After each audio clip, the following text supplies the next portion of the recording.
Assalamualaikum Ibu Nina. Waalaikumsalam warahmatullahi wabarakatuh. Ibu Nina sehat, Ibu Nina? Sehat, alhamdulillah. Apa kabarnya teman-teman di Tasik? Alhamdulillah Ibu. Ya. Ditunggu lagi Bu, jalan-jalan ke Tasik lagi Bu. Iya, cuman lagi pandemi gini. Kalau saya sih jalan-jalan terus tuh ke Majalengka, ke Cirebon, tapi Jawa Yang Barat dekat-dekat aja. ya Bu. Karena ke Jawa Tengah masih belum boleh, nggak tahu udah boleh atau belum ya? Masih belum.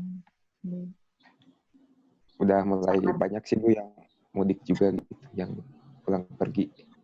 Iya, Jakarta juga udah mulai beberapa kali lah. Lagi Yang di rumah penting, Ibu? iya di rumah ini. Saya nggak ke kampus. Soalnya siang mau keluar kota. Setelah selesai, langsung keluar kota. Gitu. Ya, Lagi, kenapa?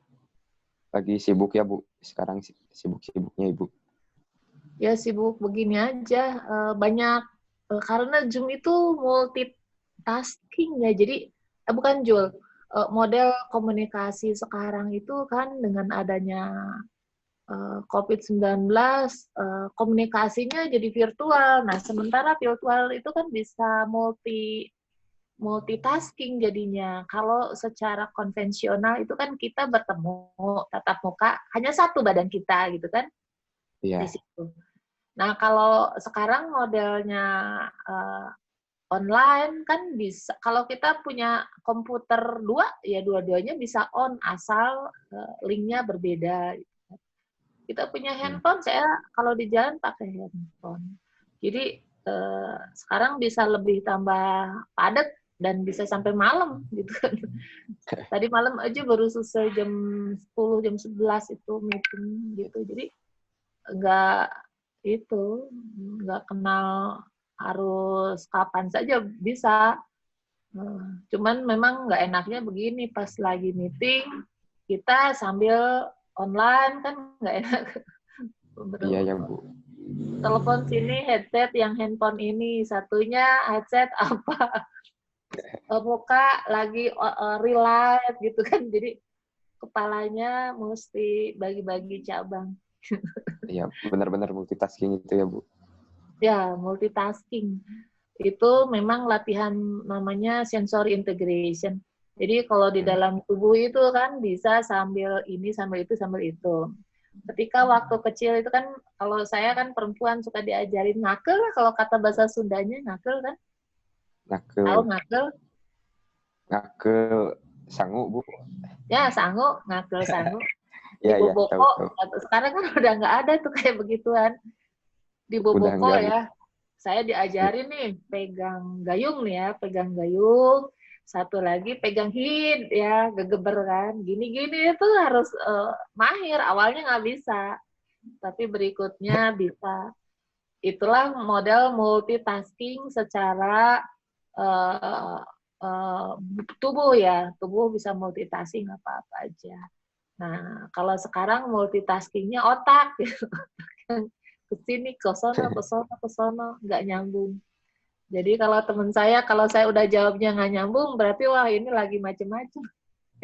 Banyak pikiran ya Bu. Banyak ke sini, kadang ke sini, ke sono, karena kan kepalanya dibagi-bagi casingnya. Tapi itu sebetulnya latihan. Jadi kita harus banyak melatih hal tersebut karena Allah memberikan otak kita itu sangat luar biasa. Kitalah yang harus melatihnya gitu. Kalau kita makai, kita melatih, otomatis kita jadi mahir. Kalau tidak dilatih, dimanjakan, tidak dipakai, ya gitu aja. Tapi kalau kita terpaksa, dilatih terus, ikut ini, terus kita harus konsen ya, mau nggak mau jadi terlatih gitu. Sebetulnya mahasiswa tuh paling enak, belum ada ini, jadi belajar main. Dulu ibu juga begitu, main gitu. Iya Bu, bebannya masih di seputar dunia pembelajaran gitu ya Bu. Pembelajaran, tapi sebetulnya ya menurut saya sih pembelajaran itu macam-macam ya.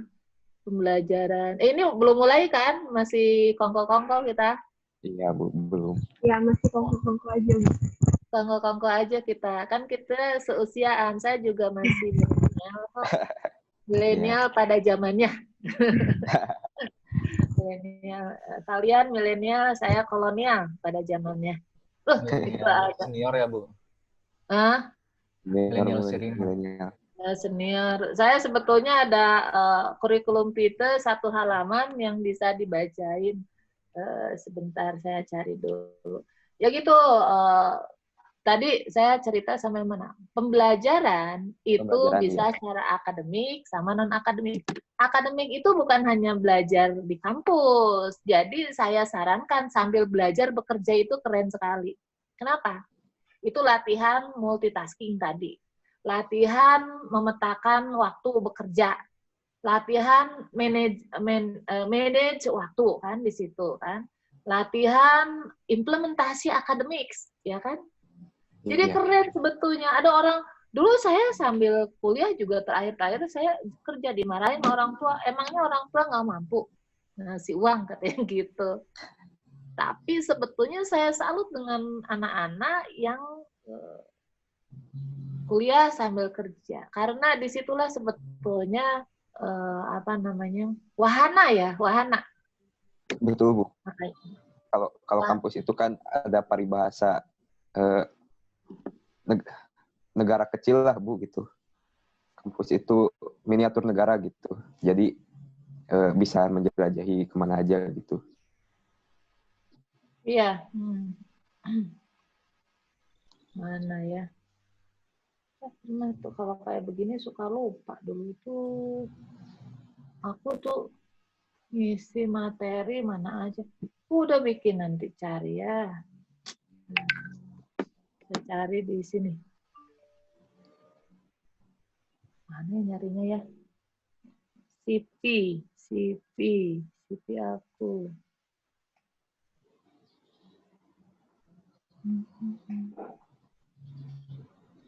Oh, kan ada ini.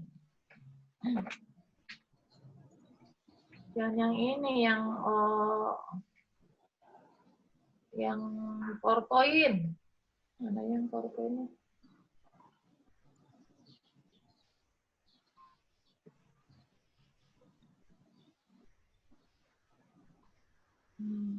Sebentar, saya cari Sri Kandi. Oh, udah di-delete ini. Saya kirimin deh, biar enak. Lihatnya biar enak. Ini sambil WhatsApp. Hehe, multitasking ya Bu. Iya, sambil WhatsApp, sambil bisa lihat-lihat, sambil berselancar kerjaan lama.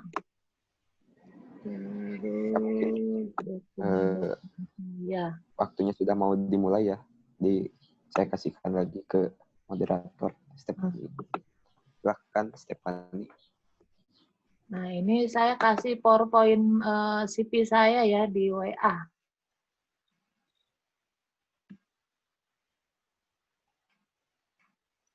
Oke.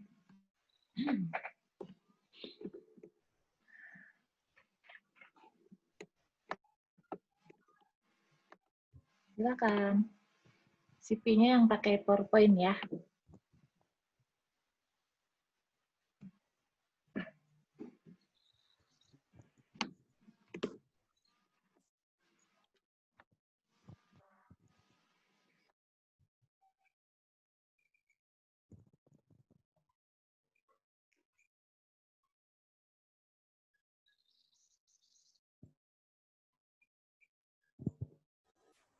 Ini dari Medan datang ke Tasik ya?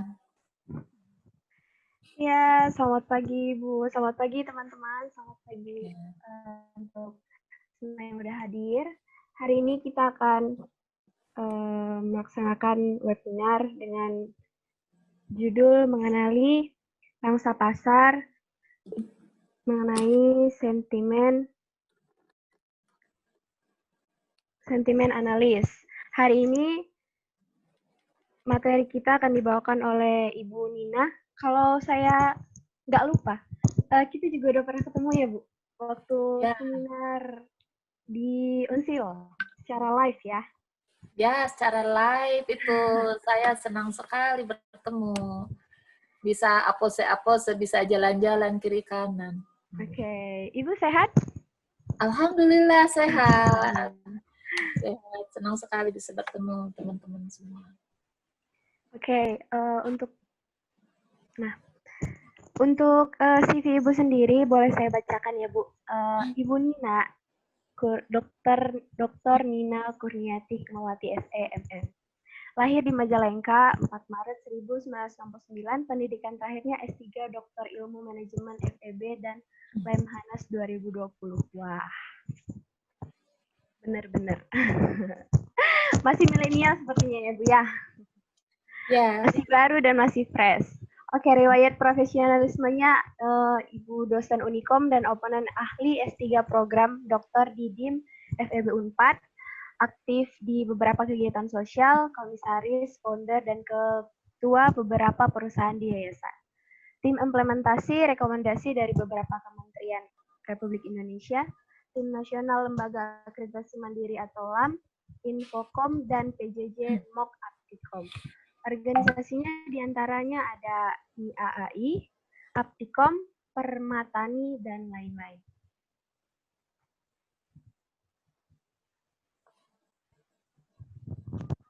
Nah, jangan dibaca lagi. kepanjangan kalau dibaca terus. Oke, teman-teman, Ya, bisa lihat sendiri ya. Sudah ditampilkan, jadi sudah ada kontak Ibu Nina. Kalau misalnya ada mau bikin diskusi pribadi, silahkan boleh langsung kontak Bu Nina. Boleh ya Bu? Boleh, khususnya buat mahasiswa. Senang sekali ngajarin teman-teman lah. Kita kan seusia lah, beda-beda dikit. Beda-beda puluhan tahun. Beda dikit kalau kita 17 tahun, Ibu 17 tahun. Samping gitu ya, Bu? Ya, 17 tahun lebih, ya 30 tahun lah gitu. Oke, teman-teman, sekarang Ibu udah boleh langsung aja ya Bu ya ke materinya, biar kita dan teman-teman yang lain atau Bapak, Ibu, dosen yang ada di sini sudah siap untuk mendengarkan materi yang luar biasa dari Ibu. Silakan Ibu. Siap. Tapi saya masih host disable participant screen sharing. Saya mau sharing materinya, cuman masih disable. Sudah, Bu. Ini udah bisa. Oke. Udah bisa ini ya. Baik. Oke, nggak bisa ini. Nah, oke. Assalamualaikum warahmatullahi wabarakatuh. Waalaikumsalam warahmatullahi wabarakatuh. Alhamdulillah wa syukurillah kita bisa bertemu lagi dengan teman-teman mahasiswa Fakultas Teknik Universitas Siliwangi dari Himpunan Mahasiswa Informatika. Yang terhormat mungkin ada dekan, kaprodi, rektor dari Universitas Siliwangi, mungkin dekan Fakultas Teknik, program studi informatika barangkali yang mungkin mendengarkan, juga para dosen-dosen, para senior, juga para mahasiswa yang saya cintai. Tentu saya sangat senang sekali bisa bertatap muka lagi walaupun melalui online. Mungkin kalau ada yang belum kenal, perkenalkan nama saya Nina Kurnia Kumawati, tadi kurikulum PT-nya sudah disampaikan. Cuman kalau di kampus-kampus IT, saya terkenalnya dari asosiasi Aptikom, yaitu Asosiasi Pendidikan Tinggi Informatika dan Komputer. Kebetulan saya di Sekjen 1 bidang eksternal. Beberapa kenal lah, mungkin baru sampai seleb ya, yaitu seleb brutal, belum selebritis, kira-kira seperti itu. Pada hari ini berkenan sesuai dengan TOR yang sudah disampaikan panitia, saya menyampaikan materi mengenali pangsa pasar usaha dengan sentimen analisis ya. Namun tentu di dalamnya saya akan menyampaikan juga the fact-nya apa saja, yaitu pandemic and polemic in the continuation of the Industrial Revolution 4.0, di mana pembahasannya saya ingin menyampaikan masalah pandemik dan polemiknya di 4.0 itu the fact-nya apa saja sih, dari sisi teknologinya bagaimana. Kemudian pembahasannya saya juga singgung dikit saja masalah COVID-19, juga impact-nya pandemi ini terhadap perekonomian dan dampaknya dari COVID-19 itu bagaimana. Cuman itu agak singkat-singkat saja, namun pembahasan lebih detail lagi yaitu mengenali pangsa pasar usaha dengan sentimen analisis. Dan yang paling penting adalah yang ketiga, yaitu bagaimana sih, khususnya ini pendengarnya adalah para mahasiswa, kemampuan mengetahui ini itu untuk apa sih? Ngapain sih dengerin materi-materi dari Bu Nina yang sudah ngoceh-ngoceh gitu kan, seperti itu. Jadi harus tahu juga, saya ini udah bisa apa, dan lain sebagainya. Itulah pembahasan hari ini, ada 3 poin, yaitu pandemic and polemic, kemudian the fact-nya bagaimana, impact terhadap tiga situasi teknologi, COVID, dan perekonomian, dan pangsa pasar yang sekarang banyak perusahaan-perusahaan berdiri untuk mengantisipasi dan untuk melihat bahwa ini sebuah bisnis dengan sentimen analisis ini. Kemudian yang berikutnya tadi analisis kekuatan dan kelemahan dari teman-teman mahasiswa ya. Nah, Tujuannya yaitu memberikan pembekalan ya terhadap mahasiswa tentang sentimen analisis ini bagaimana dan pemahaman mengenai pangsa pasar dan usaha dengan sentimen analisis. Tetapi saya kasih bumbu-bumbu nih. Jangan hanya tahu masalah keilmuan saja, tetapi harus juga tahu bahwa diri sendiri ini harus dinilai gitu kan, harus dinilai, dipahami untuk apa sih kita paham tentang pembelajaran, untuk apa sih kita paham tentang ilmu-ilmu keakademikan, untuk apa sih kita paham tentang skill yang dimiliki sebagai hasil dari pengenjauhantahan ilmu-ilmu yang sudah adik-adik pelajari. Anda jagoan develop aplikasi, Anda sebagai blogger, Anda sebagai Facebooker, Anda sebagai apa-apa yang di bidang ICT. Oke lah seperti itu. Namun teman-teman harus paham, itu ada di bab 3 di dalam pembelajaran ini. Ini mestinya seharian sih saya ngajarnya ya. Cuman ya dikasih waktu berapa lama ini? Stefani Tarigan, saya dikasih waktu 2 jam? Sejam? Oke, mungkin udah di-mute. Oke, saya kalau gitu suka-suka nih berapa jam, nggak ada yang bilang. Ada sih di schedule-nya, cuman saya suka nggak baca lagi. Oke, sekarang the fact-nya, teknologi. Siapa yang bisa tahu the fact-nya teknologi sekarang udah sampai bukan 4.0 lagi, sebetulnya udah 5.0. Nah, ini. 5.0 itu diciptakan oleh Jepang sebetulnya karena di sana itu minim akan masyarakat, minim akan pelayanan-pelayanan sehingga dia membuat teknologi yang untuk pelayanan-pelayanan di masyarakat pakai robot ya. Sebetulnya kita ini sekarang di revolusi industri 4.0 lebih banyaknya ya kalau Indonesia-nya karena sistem cerdas memungkinkan konvergensi dunia digital dan fisik ya. Di situ adanya internet of things. Nah, ini teknologi 8 teknologi itu ada artificial intelligence, blockchain, drone, virtual reality, 3D printing, robotik, augmented reality, internet of things. Nah, dan ini di Indonesia sendiri pengguna populasi dari mobile subscription-nya itu 355 million. Internet user-nya 150. Yang aktif di media sosialnya juga sama segitu. Mobile sosial media usernya 130 million. Nah, ini mobile phone-nya sendiri yang paling banyak itu di television karena kan sekarang televisi ini banyak dipakai seperti IndiHome dan sebagainya itu bisa macam-macam, bisa internet, bisa video, bisa film dan lain sebagainya ya. Kemudian mobile phone itu 91%. Nah, ini kebayang zaman now. Nah, kalian sebagai anak IT udah buat belum aplikasi-aplikasi paling nggak di lingkungan sekitar kampusnya? Oh, ini nggak interaktif suara-suara jawab-jawab ya. Nah, coba bayangkan dari mulai kita mau ke dokter. Kita mau ke dokter itu ada Alo Dokter. Kemudian kita mau bersih-bersih rumah gitu kan. Itu kita bisa panggil GoClean. Untuk saya pegel-pegel nih, pengen dipijit, itu juga ada GoMessage ya. Dan kalau misalkan kita mau belanja-belanja nih, salah lapar malam jam 12, ada GoFood. Kemudian kita mau belanja-belanja, ada Bukalapak, ada OLX, ada Lazada, ada Shopee, ada Tokopedia. Saya beli lele aja pakai Tokopedia gitu kan.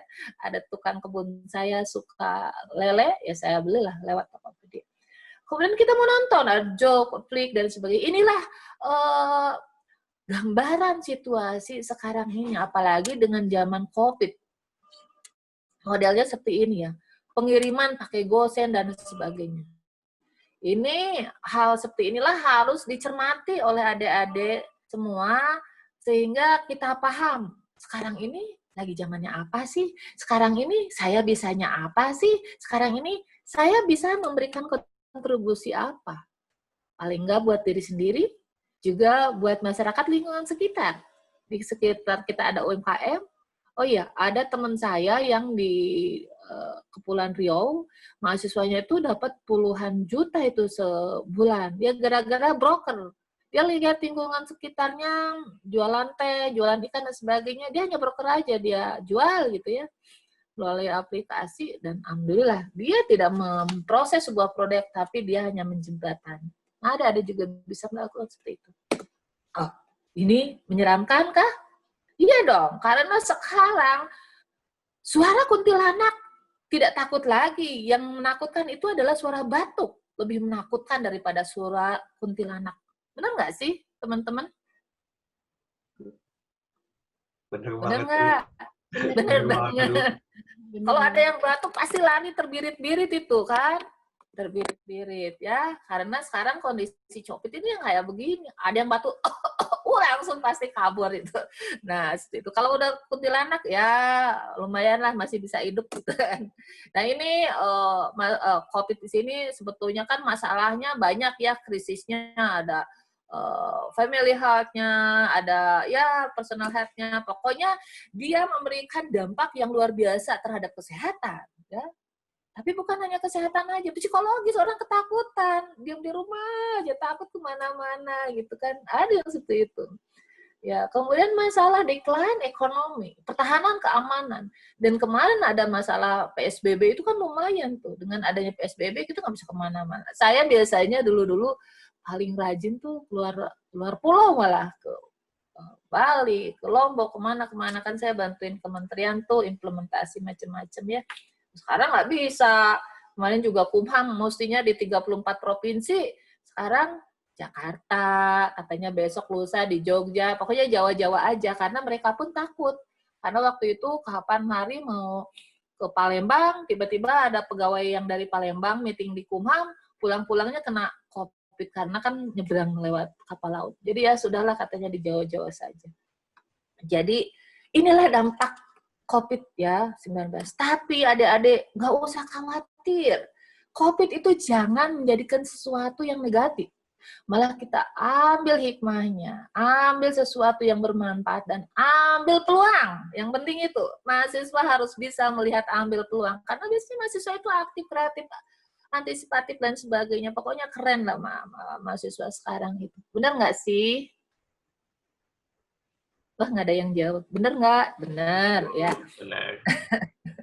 Nah, ini adalah fase-fasenya sudah lewat. Saya cepet aja ya. Nah, ini adalah sekarang pemahaman sekarang bahwa bisnis-bisnis itu yang potensial itu, ya inilah sekarang masalah kesehatan. Saya sebetulnya ada PDF-nya, cuman saya lupa naruh di mana semalam itu.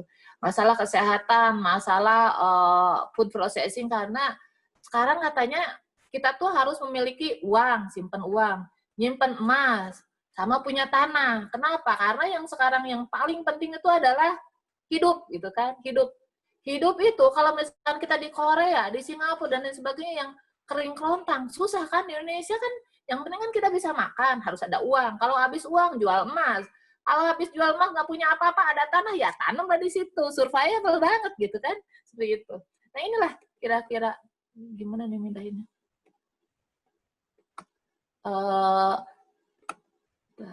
Ini biar nggak kelihatan. Nah, inilah kira-kira ada food processing, personal healthcare. Makanya di pinggir-pinggir jalan sekarang jualannya bukan hanya makanan saja, tapi ada jualan tisu, jualan masker, jualan cuci tangan, dan sebagainya ya. Sekarang yang lagi winner itu apa? E-commerce, agriculture. Karena ini pokoknya prinsipnya apa-apa yang berhubungan dengan kebutuhan manusia yang paling utama. Itu makan, sehat, hidup. Nah, itu aja kan. Nah, itu pun harus kita lihat sebagai peluang. Peluangnya yang tadinya tukang nasi Padang katanya nggak laku, sekarang laku karena order. Orang males datang ke restoran, tapi dengan caranya delivery, pesan-pesan seperti itu, maka ada beberapa perusahaan atau industri rumahan maju. Teman saya yang tadinya kerja di perusahaan sekarang jadi jualan makanan. Dia bikin nasi setiap hari, kirim-kirim. Nah, itulah peluang. Teman-teman peluangnya apa? Bikin aplikasi. Aplikasi nanti dapat fee dan sebagainya. Itu bocorannya. Bikin aplikasi. Makanan tasik kayak apa dan lain sebagainya. Kan itu bisa lah. Teman-teman lebih kreatif. Nah, ini efeknya lagi perekonomian, dampaknya zaman now itu ya tadi terhadap perekonomian itu luar biasa ya. Ini saya akan cepat saja pokoknya ini di awal. Pokoknya ini di bulan Maret itu ada market panik ya. Dari mulai awal itu udah mulai panik dan sebagainya sampai turun.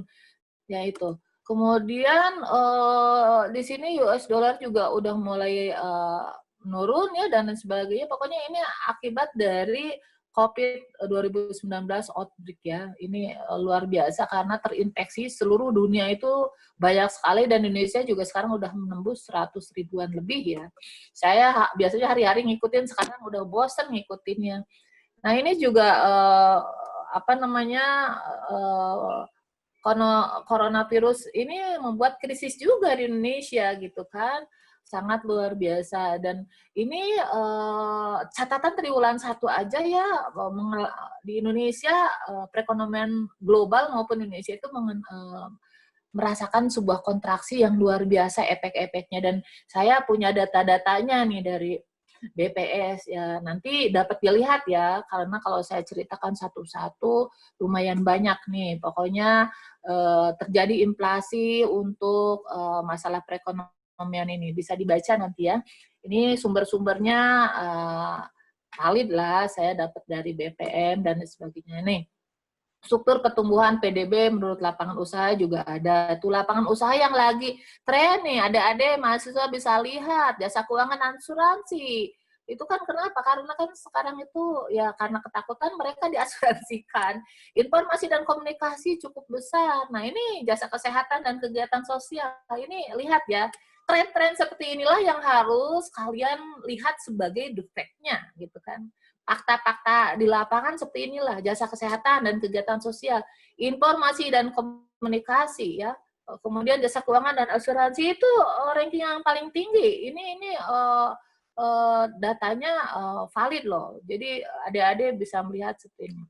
Nah ini industri pengolahan tumbuh ya, sebetulnya ini decline juga bisa dilihat ya. Ini saya skip aja, tetapi data ini saya berikan dalam PowerPoint yang bisa adik-adik pelajari sebagai data pelengkap bahwa COVID-19 memberikan impact yang luar biasa. Nah ini pokoknya banyak lah. Ketenaga kerjaan juga banyak nih analisisnya. Nah ini juga analisis buat mahasiswa nih. Februari, Maret, April tuh yang informasi dan komunikasi tenang saja buat anak-anak informatika masih banyak ya. Jasa keuangan dan asuransi tuh di sini inline-nya seperti itu. Lumayan lowongan kerjanya cukup banyak ya. Oke, saya skip saja sini karena kalau diomongin banyak. Tren impor-ekspor juga tuh, pokoknya decline-nya lumayan tuh, dari komputer, mesin, tekstil, dan sebagainya. Ini datanya dari DeepKew, jadi adik-adik bisa melihat secara valid ya. Nah ini, oke, kita lanjut. Tadi setelah melihat defeknya mengenai bagaimana COVID ya, di situ saya sampaikan data-datanya, kemudian bagaimana efeknya terhadap kesehatan dan bagaimana efeknya terhadap perekonomian baik global maupun nasional, itu merupakan dasar buat adik-adik semua untuk bisa menganalisis tentang dirinya sendiri harus ngapain dan apa yang harus kita lakukan untuk lingkungan sekitarnya. Nah, sekarang hasil analisis tadi tentang IT ternyata juga berpengaruh terhadap perusahaan-perusahaan untuk melihat brandingnya tuh seperti apa sih trennya. Apakah itu perusahaan, lembaga, dan lain sebagainya. Ini kita bisa menggunakan dengan namanya sentimen analisis. Sentimen analisis ini sekarang banyak sekali perusahaan-perusahaan yang bergerak di bidang sentimen analisis. Saya waktu kapan hari itu bertemu dengan teman-teman orang IT, ya mereka mulai bergerak karena permintaannya juga cukup banyak. Dan hal ini kan nggak susah-susah amat ya, bisa dipelajari oleh para mahasiswa dan bisa bikin tim-timnya lah antar mahasiswa tuh, yuk kita bikin tim, membuat grup untuk sentimen analisis karena ini analisisnya dari data-data ya. Sentimen analisis ini adalah proses penggunaan teks analisis untuk mendapatkan berbagai sumber data dari internet dan berbagai platform media sosial ya. Tujuannya tadi untuk memperoleh opini dari pengguna yang terdapat pada platform tersebut. Nah, seperti itu ya. Nah, ini seperti diketahui yang paling banyak pengguna dari platform yang ada melalui sesuai data APCI itu adanya di Facebook 50,7%. Kemudian di Instagram 17,8% dan di YouTube 15,1%. Jadi kalau tadi kita mau usaha apa-apa ya banyak awareness-nya di Facebook dan Instagram ya. Itu. Nah, ini analisisnya bisa ngambil dari sini. Nah, sentimen analisis ini ya tadi salah satu bidang dari Natural Language Processing atau NLP ini juga akibat perkembangan teknologi 4.0 ya. Nah, informasinya itu dalam bentuk teks yang berisi review-review ya. Nah, kemudian di situ ada subjek, topik apa yang sedang dibicarakan, kemudian popularitasnya sendiri. Opini yang diberikannya itu apakah bersifat positif, apakah bersifat negatif, ataukah netral gitu kan. Kemudian pemegang opini sendiri ya kayak perusahaan-perusahaan atau perusahaan yang capable itu yang berhak sebetulnya itu yang mengeluarkan opini. Sentimen analisis ini sebetulnya membedakan teks menjadi dua kategori, yaitu faktanya bagaimana dan opininya bagaimana gitu kan. Seperti itu. Nah, tipe-tipe sentimen analisis sendiri itu ya sesuai dengan data-data ini ya, yaitu fine-grained sentiment analysis gitu ya. Nah, kemudian intent sentiment analysis dan aspect based sentiment analysis seperti itu.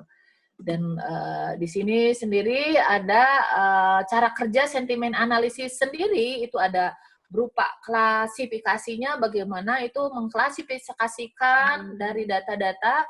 Kemudian setelah mengklasifikasikan tersebut melakukan evaluasi dari pengklasifikasian tersebut dan kemudian visualisasikanlah data-data yang tadi melalui reporting. Kalau kita sebagai company tentu harus membuat sebuah pelaporan atau penggambaran penyuguhan data dengan visualisasi yang lebih menarik lah kira-kira seperti itu. Kalau anak-anak IT pasti dijamin keren lah membuat seperti itu. Biasanya anak teknik industri yang pintar. Kemudian toolnya sendiri, nah ini bisa dipelajari oleh mahasiswa ya. Itu ada melalui Awario, Brainwaves, Legalistic, Social Mention. Nah, itu ya ada 4 ya sentimen analisisnya. Nah, ini adalah model-modelnya nih, Beautiful Sentiment Report-nya sendiri. Jadi di sini bisa ketahuan top influencer-nya by sentiment bagaimana, ya. Top post by reach-nya sendiri bagaimana gitu kan, bisa melihat ya.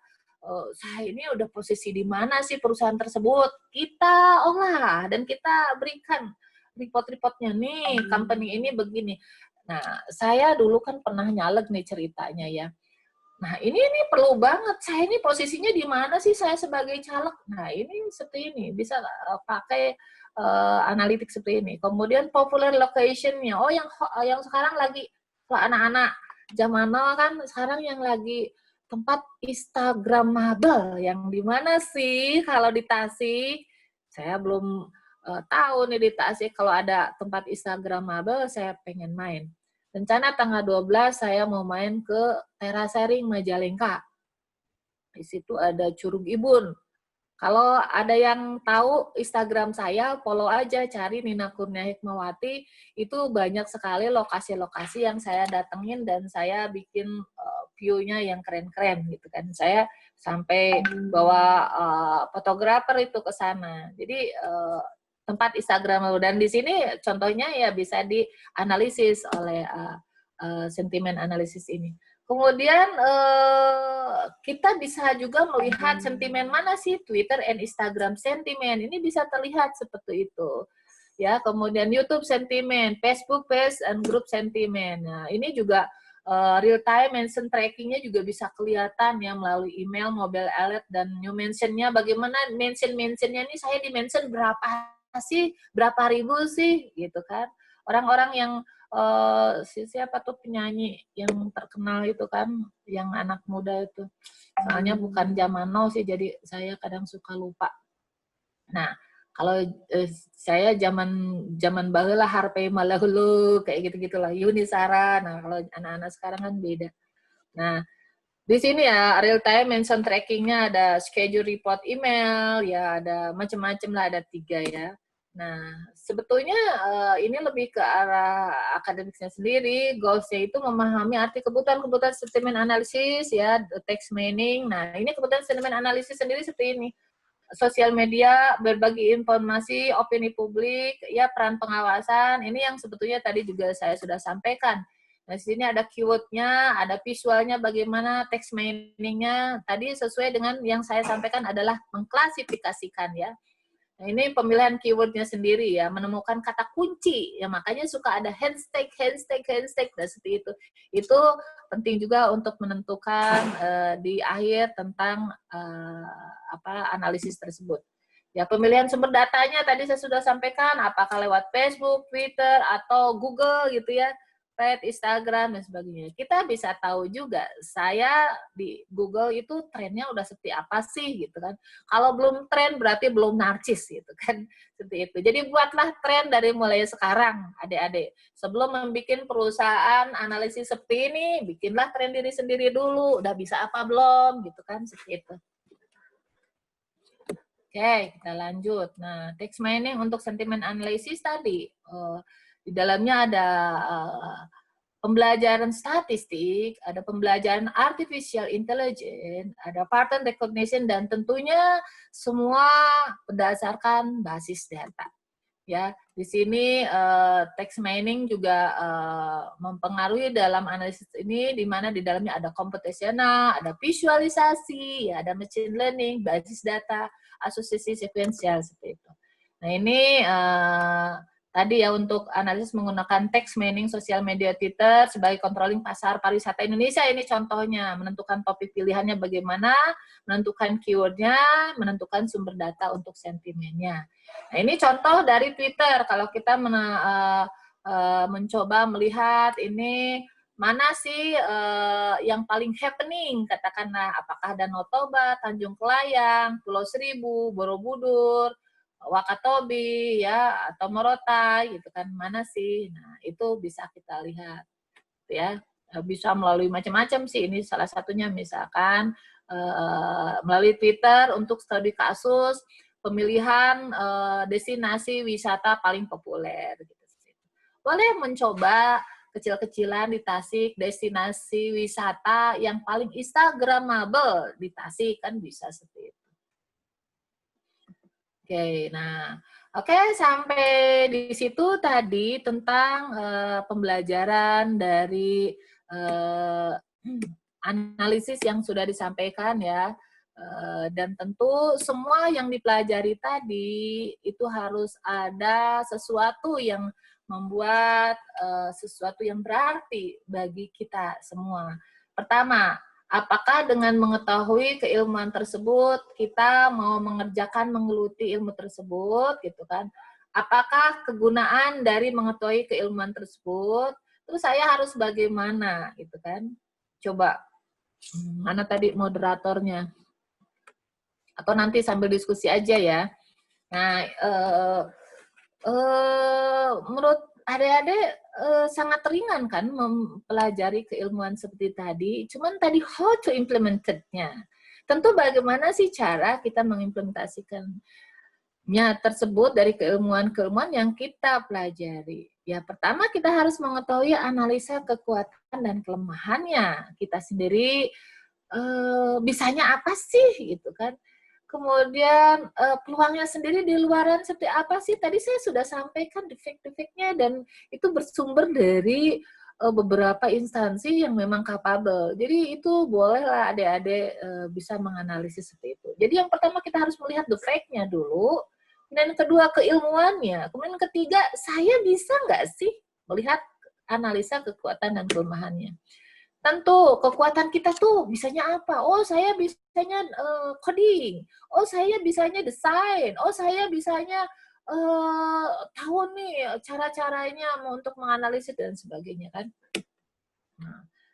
Nah, bagaimana caranya agar sukses? Tentukanlah tentunya caranya. Nih, kalau mau sukses kan tadi persiapan diri, kita punya model bisnis, kita harus out of the box, kita punya visi dan misi dari sekarang lah. Mungkin adik-adik membuat sebuah visi dan misinya, apa sih, rajin mengorganisir diri, cepat bertindak, dan sebagainya. Banyak, pokoknya ini hal-hal yang positif-positif ya. Nah, kita juga harus memahami kegagalannya apa saja, kesuksesannya apa saja, hambatan yang menjadi tantangannya bagaimana ya. Kemudian kita juga harus disiplin, yang ini merupakan gaya hidup kita ya. Kemudian berusaha dan bertindak ya, kemudian mengetahui kemampuan sendiri, bekerja mencapai tujuan itu bagaimana. Kemudian tidak hanya berharap gitu ya. Kemudian kalau kita punya kesalahan, anggaplah sesuatu yang luar biasa. Dan pesaing itu adalah bahan pembelajaran. Jadi kita sesama teman juga, oh itu lebih pintar, kita harus lebih aktif lagi. Ya. Dan adik-adik semua dengan memahami materi tersebut, kita harus mempunyai mental juara. Yang penting itu, bahwa saya bisa, saya mampu. Ada COVID, abaikan saja, tetapi tetap pakai protokol COVID ya, yang kita pakai masker, jaga-jaga jarak gitu kan, cuci tangan, mandi-mandilah kalau misalkan habis berkerumun gitu kan, mandi keramas dan sebagainya. Percaya diri itu yang penting. Dan ini the power of mind, kekuatan pikiran kita harus sukses. Apalagi orang IT itu orang top loh, orang informatika tuh orang top, orang paling hebat karena dia tahu program. Sekarang CEO di BUMN ya yang ada di Indonesia itu adalah pentolan-pentolan orang PT Telkom. Kenapa? Karena PT Telkom itu belajar teknologi, belajar telekomunikasi, belajar proses bisnis tentang ICT. Nah, makanya orang informatika harus percaya diri. Pasti sukses, berpikirlah sukses, yakin bisa sukses, kan begitu. Kemudian yakinkanlah bahwa kita itu lebih dari yang kita sangka. Siapa bilang loh, orang-orang yang sukses ini kan saya udah usia zaman old ya, usia saya 50 tahun ke atas lah ini. Ketika saya bereunian sama teman-teman, tahu nggak? Si itu sekarang hebat ya, pada dulu orangnya pendiam. Mohon maaf, dulu rumah jelek banget dan lain sebagainya. Oh, pokoknya dia tuh orangnya, pokoknya mengkhawatirkan lah kira-kira zaman SMA dan tidak direken lah kalau kata bahasa Sundanya. Tapi apa yang terjadi? Sekarang dia sangat luar biasa. Dia lulusan ITB, pegang perusahaan multinasional dan sebagainya, orang kaya. Artinya sebetulnya kita memiliki sisi-sisi yang tidak pernah kita sangka. Allah memberikan kesempurnaan itu, kita sendirilah yang mengelolanya. Lipat gandakan kepercayaan kita. Karena the power of mind, saya bilang, dengan kita memiliki mental juara, kita pasti bisa. COVID, oke lah COVID. Tapi janganlah berpikir hal-hal yang negatif. Berpikirlah hal-hal yang positif.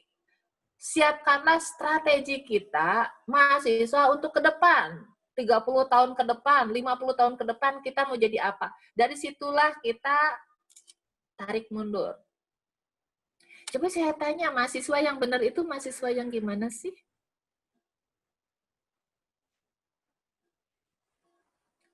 Ada yang jawab? Ada yang bisa jawab? Yang bisa multitasking, Bu. Ada di mute?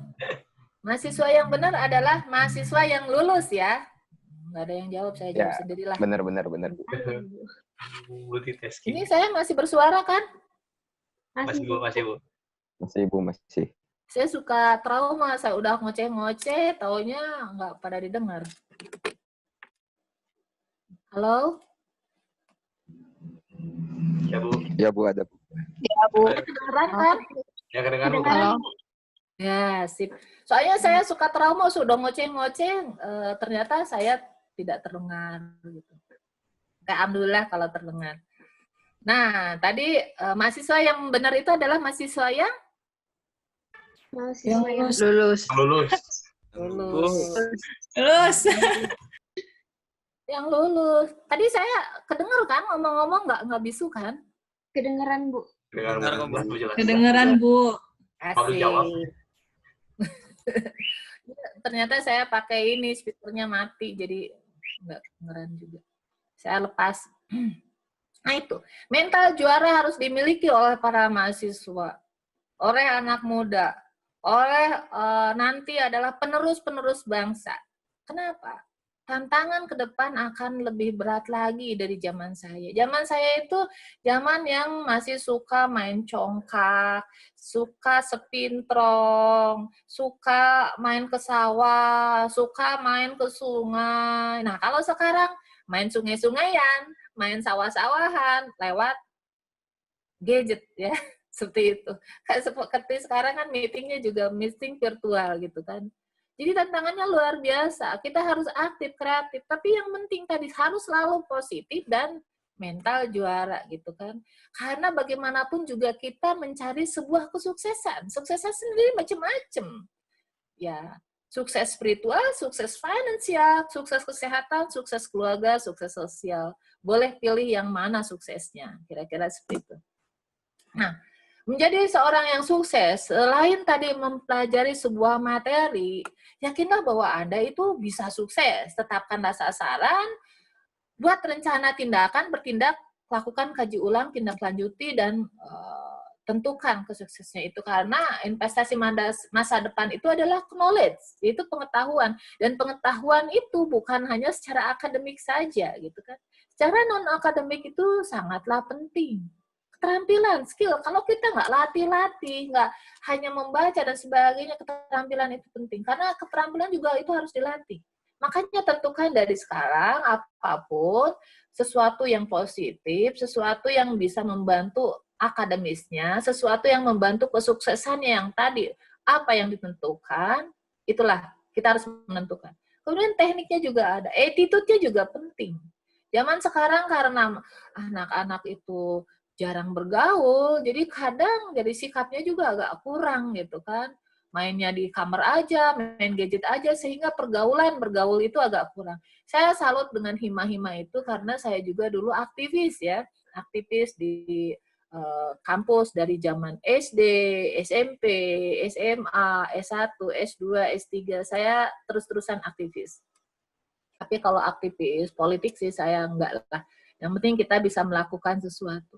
Jadi itu bagus sekali teman-teman kalau kita aktif di kampus ya, bergaul dengan sama mahasiswanya, saling berbagi pengetahuan. Oh ini anak belajar develop aplikasi pakai COBOL tuh begini. Oh pakai C++. Oh ini zaman dulu ya. Seperti ini. Oh sekarang bikin website begini. Oh kalau ingin jadi blogger tuh begini. Jadi kita banyak pengetahuan di situ. Tapi pengetahuan yang positif. Ada action yang positif. Walaupun tetap dari sisi bercanda-bercandanya juga harus tetap ada lah biar awet tua, kira-kira seperti itu. Nah, kemudian ada juga experience, itu juga penting ya, pengalaman, itu harus tahu ya, pengalaman experience itu adalah penting untuk menyempurnakan ya keilmuan atau kepengetahuan kita itu ya. Sasarannya itu tetapi jangan yang aneh-aneh. Sasaran saya pengen jadi presiden Amerika, kan nggak mungkin, kita orang Indonesia, kira-kira yang realistis lah, yang terukur lah, yang spesifik, yang fleksibel. Kita nggak boleh yang sempurna, tapi kita harus fleksibel. Kemudian apa yang saya inginkan, seperti apakah saya 5 tahun dari sekarang, ya mungkin nanti sekitar 20 tahun lagi, wah saya berhasil nih gara-gara Bu Nina ngomong nih, saya harus melakukan sesuatu, saya harus hadapi COVID ini dengan bersahabat, saya harus melihat COVID-19 ini sesuatu yang ya menyenangkan gitu kan. Wah ini gara-gara Bu Nina, pasti suatu saat berterima kasih. Kemudian definisikan sukses yang Anda inginkan capai itu apa, karena kebahagiaan itu ada di dalam diri sendiri. Derita nestapa itu salah sendiri, karena Allah itu memberikan sesuatu kebahagiaan yang sempurna buat setiap makhluknya sebetulnya. Kemudian apakah langkah-langkah yang harus Anda lakukan untuk mencapai keinginan tersebut? Tuliskan, catatkan. Anak saya, ini kebetulan saya promosi ya, anak saya punya 3. Anak pertama saya udah lulus dari Universitas Indonesia. Fakultas Ekonomi. Anak kedua saya masih kuliah di ITB, di Teknik Lingkungan, di Teknik Sipil. Kemudian yang ketiga, anak saya di Universitas Indonesia di Teknik Elektro. Nah, anak-anak saya itu saya suka ajarin. Keinginannya apa? Ketika SMA anak pertama saya tulis di atas itu. Masuk Fakultas Ekonomi UI. Kejadian, keterima. Ya, padahal keterimanya di UI Unpad, di UI Unpad lagi. Ekonomi Unpad, Hukum Unpad, kemudian Ekonomi UI dan sebagainya. Karena dia udah cita-citanya di atas langitnya, langit-langit di atas dindingnya. Di pinggir dindingnya dia tulis Fakultas Ekonomi UI, dia keterima. Anak saya kedua juga sama. Jadi tadi, tuliskan apa yang kita inginkan. Misalkan seperti itu. 10 tahun kemudian saya menjadi konglomerat, boleh, apapun, tuliskan ya. Nah, apa yang kita bisa lakukan, yaitu sadar, dasar, dan paham. Sadar bahwa kita sebagai manusia, tugas utamanya apa? Kita sebagai pembelajar, kita harus banyak belajar, kita harus banyak memberikan. Sebagai manusia, kita harus menjadi seorang yang berbagi, harus berbagi keilmuan dan sebagainya. Ya, kita juga harus paham bahwa manusia itu peranannya sebagai makhluk individu sosial. Makhluk individu saya sebagai mahasiswa. Makhluk sosial saya sebagai bagian dari Himpunan Mahasiswa Informatika Unsil misalkan. Atau Himpunan Mahasiswa Informatika se-Indonesia misalkan. Atau saya sebagai anggota, kalau sekarang nggak ada pramuka kali ya, anggota asosiasi mahasiswa keren se-Indonesia misalkan gitu. Itu sadar bahwa saya ini adalah anggota masyarakat lingkungan terkecil dari sebuah keluarga, lingkungan terkecil dari sebuah organisasi mahasiswa di kampus. Saya sebagai mahasiswa sadar diri bahwa saya sebagai anggota masyarakat yang harus memberikan ke depan sesuatu kebergunaan bagi bangsa dan negara. Dasarnya, kita harus memiliki sebuah dasar, yaitu yang pertama adalah filsafat ilmu. Apakah filsafat ilmu? Itu adalah bagaimana kita mencari keilmuan, ya, keilmuan baik akademik itu yang adik-adik sekarang pelajari, yaitu belajar di Fakultas Informatika Universitas Siliwangi. Nah, tetapi keilmuan yang lain adalah keilmuan yang bisa kita dapatkan yang non-akademik. Bersosialisasi, bekerja, bersama-sama, di sosial, di masyarakat, dan sebagainya. Itu juga penting. Namun, filsafat ilmu itu, kemampuan kita secara akademik itu akan sia-sia kalau dia itu tidak bermanfaat. Maka manfaatkanlah filsafat ilmu itu. Manfaatkanlah sebagai seseorang yang rahmatan lil alamin, yaitu bukan berguna untuk dirinya sendiri, tetapi dia harus berguna bagi lingkungan sekitarnya, masyarakat sekitarnya, dan alam semesta. Kenapa saya bilang alam semesta? Kita harus berguna. Kita harus sayangilah pohon-pohonan, kita harus sayangilah para binatang, dan kita harus sayangilah alam semesta ini karena sebuah komunitas inilah. Ini juga Copik kan gara-gara begitu. Ada sesuatu hal di dunia ini sehingga muncullah pandemik ini. Ya wallahu alam. Semoga kita berdoa segera berlalu ya. Kemudian yang kedua adalah filsafat hidup. Bagaimana filsafat hidup ini kita membuat sebuah legasi atau warisan. Warisan itu apa sih, Bu? Warisan itu adalah peninggalan kita. Apa saja sih filsafat hidup itu kita harus meninggalkan sesuatu? Yaitu pertama, hubungan antara manusia dengan manusia. Misalkan tadi Mbak Stefani Tarigan, hubungannya dengan Mas Fajar Herdian.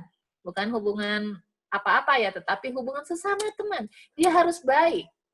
Ya, jadi pertama adalah filsafat hidup merupakan hubungan antara manusia dengan manusia. Itu harus baik dan memberikan legasi bahwa kita itu dinilai oleh masyarakat umum bahwa kita orang yang baik lah, kira-kira seperti itu. Dan yang kedua adalah hubungan antara manusia dengan Tuhannya, karena kita sebagai makhluknya kita harus mempunyai hubungan yang baik juga. hubungan manusia dengan manusia kita harus baik, dan apabila kita salah itu harus meminta maafnya kan terhadap manusia. Tapi kalau terhadap Tuhan itu kan terhadap Tuhannya kita bisa meminta maaf. Tetapi kalau sama manusia itu betul-betul kita harus clear ya. Nah itulah, filsafat hidup itu adalah hubungan manusia dengan manusianya, hubungan manusia dengan Tuhannya. Dan yang terakhir adalah filsafat spiritual. Filsafat spiritual itu adalah bagaimana pemahaman diri sendiri bahwa kita itu adalah bagian dari alam semesta dan kita harus memberikan sesuatu yang sangat berguna, dan tentu ini atas adanya sebuah pemikiran bahwa kita adalah makhluk Allah Subhanahu wa Ta'ala yang harus menjadi seseorang yang baik, yaitu sempurnanya hidup dan sempurnanya mati, kira-kira seperti itu adalah filsafat spiritual. Paham, dan paham ini merupakan kita ini paham harus melakukan apa, kita harus membuat strategi apa, khususnya dengan keilmuan yang tadi saya sampaikan itu apa sih, buat apa sih, bagaimana implementasinya, dan kita harus tahu gitu ya seperti itu. Dan kita itu harus menjadi seseorang yang the best lah kira-kira. Tadi dengan kekuatan pikiran bahwa kita sebagai seseorang yang juara itu kita harus punya pemikiran, harus punya strategi. Ini adalah sebuah contoh. Setiap pagi di padang Afrika, rusa-rusa terbangun dengan dua pilihan, yaitu berlari kencang sekuat tenaga atau menjadi makanan si raja hutan. Setiap pagi di padang Afrika, singa-singa bangun dengan dua pilihan, berlari mengejar rusa tersebut atau mati kelaparan. Nah, sebetulnya di sini istilahnya kita tidak haruslah apakah itu menjadi rusa atau singa, tapi yang penting berlarilah kencang, sekencang mungkin saat fajar menyingsing.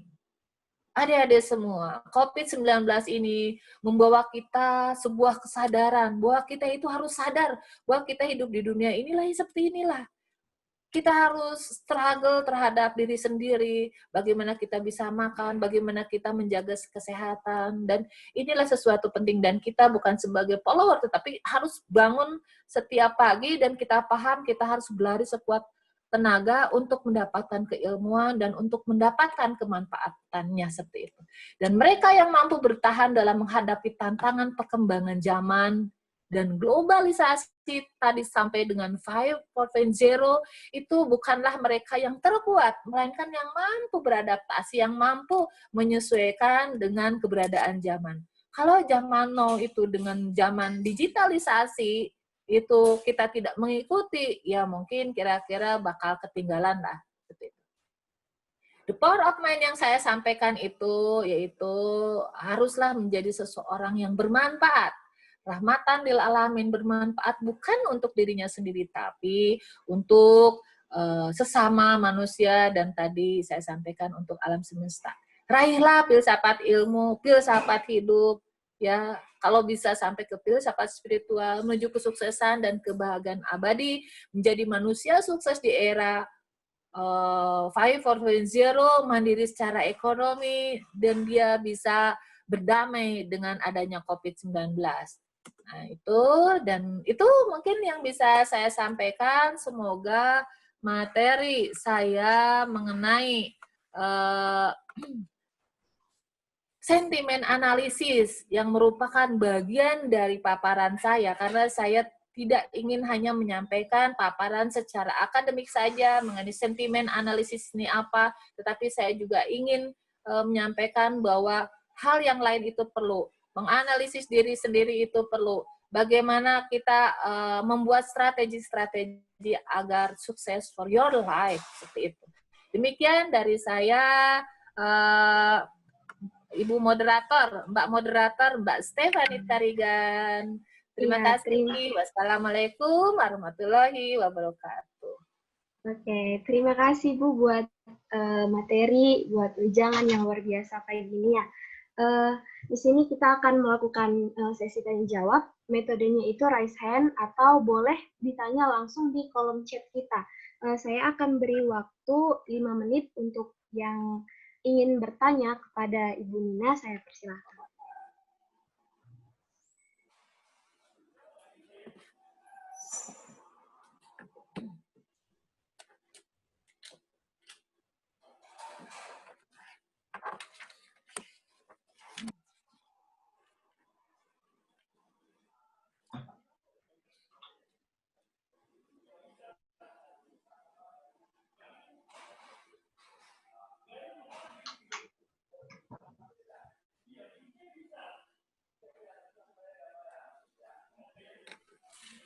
Pertanyaannya di mana, Mbak? Oh, nanti disampaikan aja ya sama moderator ya. Nanti saya bacain aja Bu pertanyaannya. Sip, boleh.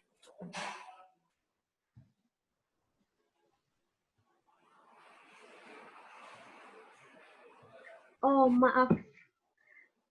Mungkin gini, Bu. Karena kan ini agak kurang kondusif ya kalau raise hand nggak kelihatan semua. Gimana kalau pertanyaannya dari Ibu, maka nanti akan dijawab sama teman-teman dan metodenya itu kita baca di kuis aja. Oh, pertanyaannya dari saya. Iya, boleh. Oke. Coba jawab sebetulnya impact dari COVID-19 ya untuk tips sentimen analisis itu apa?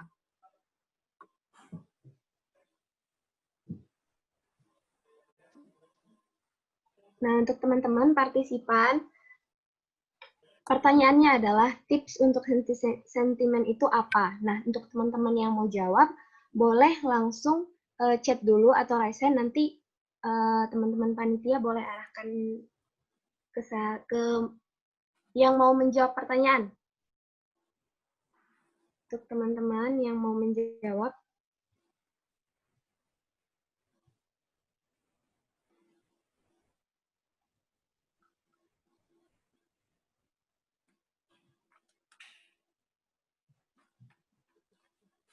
nah, saya baru dihubungin dari panitia ya. Untuk yang menjawab pertanyaan dari Bu Nina sendiri, itu ada hadiahnya ternyata. Ada door prize-nya, guys.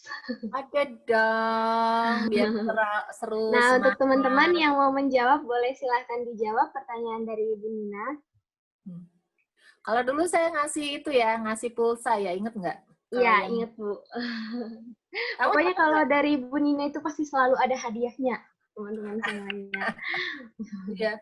Saya tuh kalau jadi dosen suka jadi dosen favorit karena kalau bawa ke kelas suka bawa oleh-oleh, kan pergi misalkan ke Lombok, ke NTT bawa oleh-oleh. Pokoknya kalau mahasiswa bertanya, mahasiswa cerewet, saya kasih hadiah gitu kan. Saya senang. Kalau misalkan diem aja, saya percuma jadi dosen, saya percuma jadi pengajar. Kalau nggak ada perubahan lah kira-kira, saya inginnya mahasiswa itu berubah dengan paparannya. Kan kasihan. Ibu Nina udah ngoceh-ngoceh mulutnya kan, kalau nggak ada perubahan itu percuma. Jadi ayo pada bertanya kan nggak kena COVID kan, Mbak Stephanie? Benar Bu, benar. Jarak kalau bertanya kan juga jaraknya masih aman ya Bu ya. Iyalah, orang lagi online. Ini sepertinya agak menjawab itu lebih sulit daripada bertanya ya Bu ya. Iya.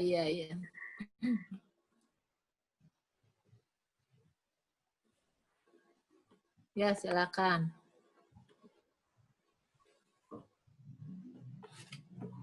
Nggak ada teman-teman yang untuk menjawab. Kalau misalnya teman-teman nggak ada yang bisa menjawab, teman-teman boleh bertanya. Dari sekian banyak materi yang yang sangat luar biasa yang dikasih Ibu untuk membuka pikiran kita sebagai mahasiswa ya. Kayaknya masih banyak pertanyaan. Saya tahu pertanyaan-pertanyaan teman-teman itu masih banyak sekali. Selagi masih ada Ibu Nina, kita bisa langsung mendengarkan jawaban dari Ibu Nina. Jadi kalau misalnya teman-teman tidak ingin atau tidak berkenan untuk menjawab pertanyaan dari Ibu Nina, saya persilahkan untuk bertanya. Bertanya dan menjawab, hadiahnya masih sama kok. Begitu ya Bu ya? Masih ada door prize-nya.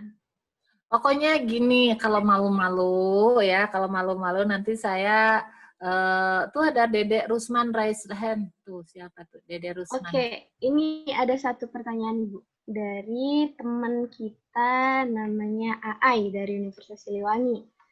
Misalnya kita ingin menjadi pengusaha untuk membuat startup dan telah memiliki ide.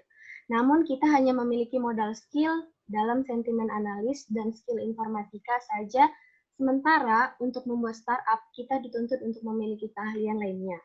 Nah, yang ingin ditanyakan Aai, bagaimana cara kita untuk menutupi kelemahan yang lainnya tersebut selain dengan membentuk tim?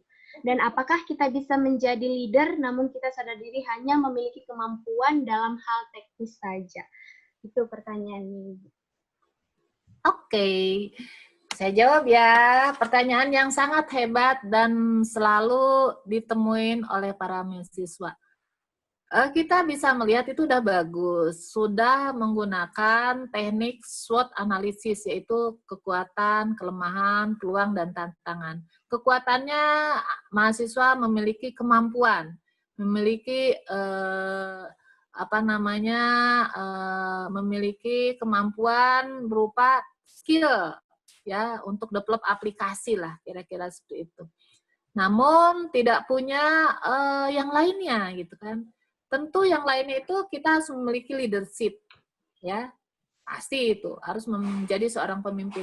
Dan yang kedua, dia harus memiliki kolaborasi.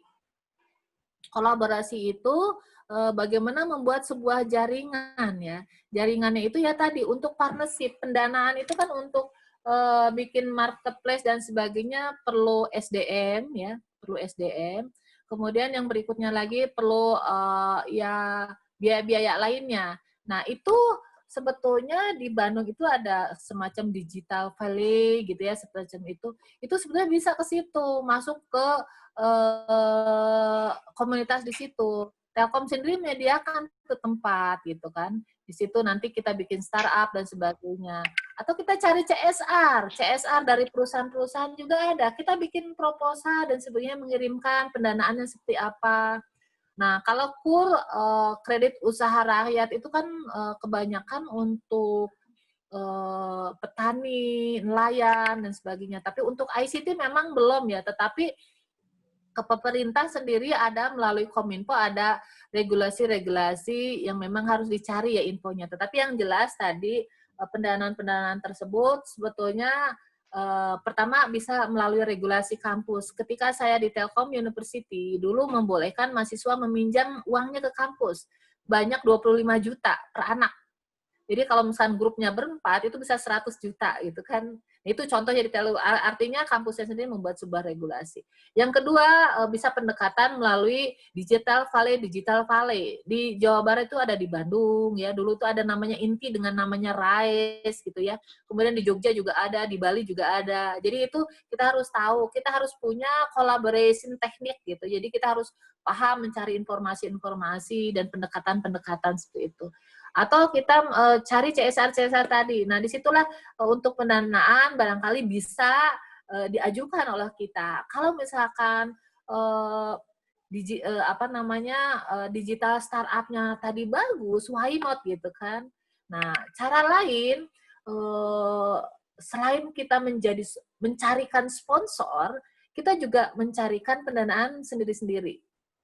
Contoh tadi kita mencari dana dari cara menjadi broker. Misalkan di Tasya itu kan banyak produk tuh, produk baju mukena dan sebagainya. Bikin website. Kan website itu nggak pakai biaya, nggak terlalu mahal-mahal kali. Mahasiswa kan bisa, yang gratis-gratis juga bisa. Kemudian kita punya Facebook, jual-jualan aja produknya kita tahu gitu kan. Kita berkolaborasi dengan produsen mukena atau produk apa dan kita dapetin uang dari situ gitu kan. Kita bantuin jualan para emak-emak, para UMKM, para apa kita bantuin di situ dan akhirnya kita dapetin uang sedikit-sedikit itu bisa menjadikan sebuah modal seperti itu.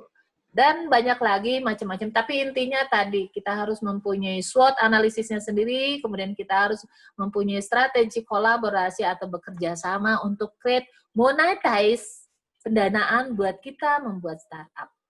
Itulah kira-kira jawaban dari saya, Mbak Stefani Tarigan. Ya.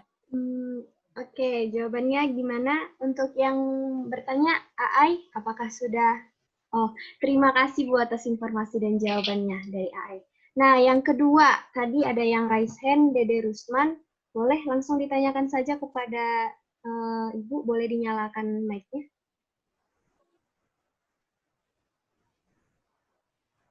Dede Rusman.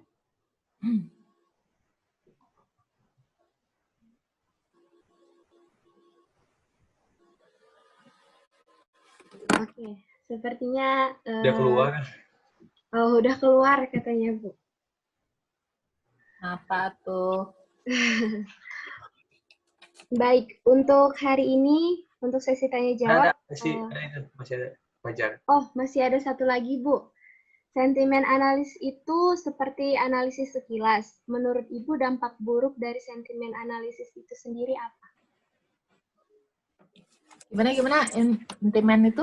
Sentimen analisis itu seperti analisis sekilas. Menurut Ibu, dampak buruk dari sentimen analisis itu sendiri seperti apa, Bu?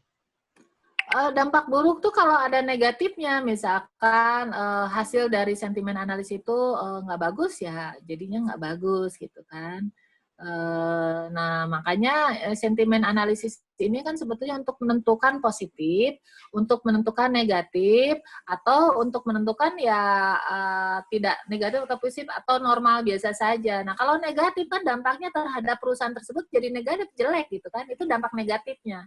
Ketika banyak hashtag yang jelek tentang produk tersebut kan akan menurunkan pendapatan terhadap perusahaan tersebut, akan menurunkan pencitraan apabila untuk seseorang, akan menurunkan pendapatan apabila di sebuah tempat negatif, misalkan di Tasik itu jangan ke Tasik karena di Tasik itu banyak hantunya misalkan kan, jadi orang pada nggak mau ke Tasik misalkan seperti itu kan, itu dampak negatifnya. Para penjualan UMKM di sana nggak bisa jualan, misalkan di tempat lokasi wisatanya. Nah, seperti itulah kira-kira dampak negatifnya. Makanya kalau positif, dia akan menimbulkan income, menimbulkan monetizing, menimbulkan ekonomi yang baru. Nah, kalau negatif ya pasti akan menurunkan pencitraan. Dengan pencitraan menurunkan hal-hal lain sebagai efeknya, yaitu ekonominya. Seperti itu. Oke, baik. Gimana Fajar, sudah paham dengan apa yang Ibu Nina jelaskan barusan? Oke, sepertinya nggak ada pertanyaan lagi. Untuk menutup webinar kita hari ini, kita akan melaksanakan foto bersama dulu ya Ibu. Meskipun tidak live, kita harus tetap narsis ya, biar kita tetap sama-sama senyum. Oke, untuk teman-teman dan partisipan lainnya, saya minta untuk boleh dinyalakan kameranya. Nah, untuk teman-teman panitia, silahkan difoto.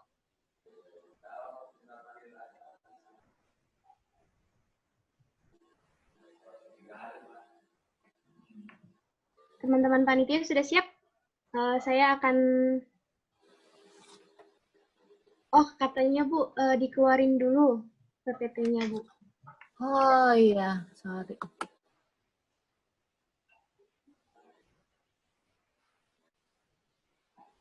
Gimana caranya? Oke, teman-teman panitia boleh silahkan difoto, dan teman-teman yang lainnya jangan lupa untuk menampilkan senyum terbaiknya.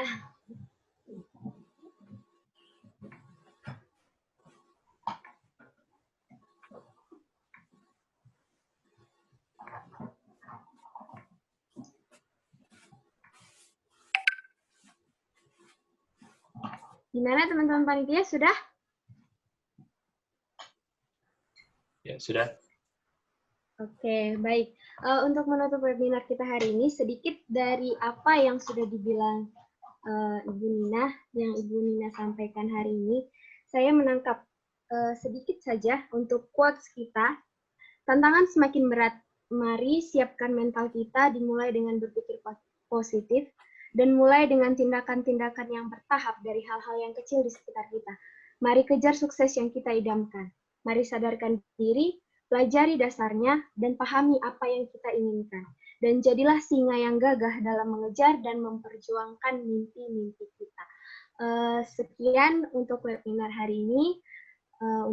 Terima kasih untuk teman-teman atau Bapak Ibu dosen yang sudah meluangkan waktunya, dan kita bisa bertatap muka seperti ini. Semoga COVID segera berlalu, kita akan segera bertemu, tetap jaga jarak, tetap jaga kebersihan. Sekian dari saya Stephanie Tarigan sebagai moderator, pamit undur diri. Assalamualaikum warahmatullahi wabarakatuh. Waalaikumsalam. Sudah ya? Sudah Ibu Nina, makasih ya Ibu. Sudah Ibu. Makasih banyak Ibu. Siap. Oke, kalau begitu saya undur diri. Terima kasih atas berkenannya untuk saya bisa sharing dengan teman-teman. Ada berapa orang ini jumlahnya? Tadi sampai 50-an. 52 tadi mah. Ya. Oke, mudah-mudahan semua sukses. Apa yang Ibu sampaikan bisa bermanfaat buat teman-teman semuanya. Amin. Salam sehat. Jangan lupa pakai protokol COVID zaman now atau zaman di kenormalan ini, new normal, kita tetap seperti biasa. Walaupun tetap harus tetap adanya COVID, tetapi kita tetap harus semangat dan harus tetap berdamai dengan COVID dan terus tingkatkan kemampuan kita di bidang akademik dan non-akademik. Terima kasih. Wassalamualaikum warahmatullahi wabarakatuh. Waalaikumsalam warahmatullahi wabarakatuh. Waalaikumsalam.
Halo.